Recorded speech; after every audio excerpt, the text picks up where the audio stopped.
नमस्कार, मैं हूं इंद्र मोहन। आज से डोमेस्टिक फ़्लाइट शुरू हो गई है, लेकिन इस बीच बड़ी खबर ये भी है कि जिन राज्यों के साथ केंद्र सरकार की ट्रेनों पर खींचतान चल रही थी, अब उन्हीं राज्यों के साथ वापस से डोमेस्टिक फ़्लाइट्स पर भी खींचतान जारी है। दरअसल 4 राज्य ऐसे हैं जो अभी भी उड़ानों को लेकर काफ़ी असमंजस में हैं, जिसकी वजह से आज दिल्ली एयरपोर्ट पर 82 फ्लाइटों को रद्द कर दिया गया। ये एक बड़ी खबर है। लेकिन इस बीच महाराष्ट्र सरकार, पश्चिम बंगाल सरकार, तमिलनाडु सरकार और छत्तीसगढ़ की सरकार ने केंद्र सरकार से यह अपील की है कि उन्हें कुछ दिन और दिए जाएं तैयारी के लिए। सबसे पहले आपको बता दें कि महाराष्ट्र में उद्धव ठाकरे ने ये कहा है कि जितनी भी फ्लाइटें हर दिन मुंबई पहुंचती है उसकी संख्या को कम कर दिया जाए, क्योंकि मुंबई फिलहाल रेड जोन में है और उनके पास आने वाले यात्रियों को उनके घरों तक पहुंचाने के लिए पर्याप्त साधन की व्यवस्था करनी थोड़ी मुश्किल है। और अगर कोई यात्री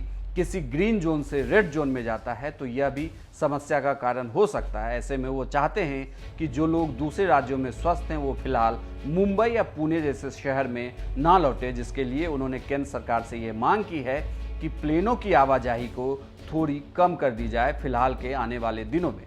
वहीं दूसरे राज्य पश्चिम बंगाल से भी ममता बनर्जी ने यह अपील की है। उन्होंने भी उड्डयन मंत्री से बात की और इसके बाद उन्होंने कहा कि फिलहाल कुछ दिनों तक प्लेनों की आवाजाही को बंगाल में ज़रूर बंद कर दिया जाए, क्योंकि बंगाल दोहरी समस्या से झेल रहा था। एक तो तूफान की वजह से भी बंगाल में बहुत ज़्यादा क्षति हुई और दूसरी वहाँ पर भी लगातार कोरोना के मामले बढ़ रहे हैं। ऐसे में पश्चिम बंगाल सरकार ने यह कहा है कि उन्हें तकरीबन 3 दिन और दिया जाए, जिसके बाद उन्हें 28 तारीख का वक्त दिया गया है। अगर नहीं तो यह फिर फ्लाइटें 30 तारीख से शुरू होंगी।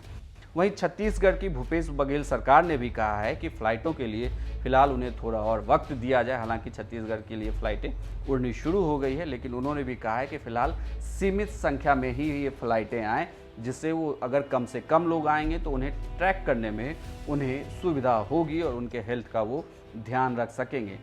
वहीं तमिलनाडु की भी सरकार ने केंद्र सरकार से यह अपील की थी कि उन्हें 30 तारीख तक का वक्त दिया जाए, जिससे वो अपनी पूरी तैयारी कर सकें, क्योंकि तमिलनाडु में मामले अभी भी बढ़ रहे हैं। ऐसे में लगातार राज्य सरकारें चाहती हैं कि अगर कोई शख्स बाहर से राज्य में आता है तो वह पूर्णतः उसकी निगरानी रख सकें, उनके पास उनका पूरा रिकॉर्ड हो और वो उन्हें ट्रैक कर सकें।